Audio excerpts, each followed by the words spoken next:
कोलंबीची पारंपरिक पद्धतीने भाजी करण्यासाठी इथे मी बटाटा, टॅमॅटो, वांगा, शेगवाची शिंग आणि कांदे घेतलेले आहेत। भाज्या कट करून घेतलेल्या आहेत।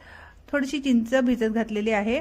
आता पातेल्यामध्ये 2 कांदे फ्राय करून घ्यायचे आहेत आणि त्यानंतर मग लसूण, मिरची, अद्रकची पेस्ट फ्राय करून घ्यायची आहे। त्यानंतर मग 2 टॅमॅटो ॲड करून शिजवून घ्यायचे आहेत। मसाल्यामध्ये आपला आगरी कोळी मसाला, काश्मीरी मिरची पावडर, हळद, मीठ ॲड करायचं आहे आणि 30 सेकंदापर्यंत मसाले तेलावर फ्राय करून घ्यायचे आहेत। त्यानंतर मग कट केलेल्या भाज्या ॲड करायच्या आहेत आणि साफ केलेली कोलंबी ॲड करायची आहे।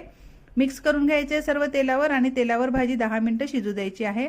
त्यानंतर मग गरम पाणी ॲड करायचं आहे आणि 15 मिनिटं भाजी शिजू द्यायची आहे।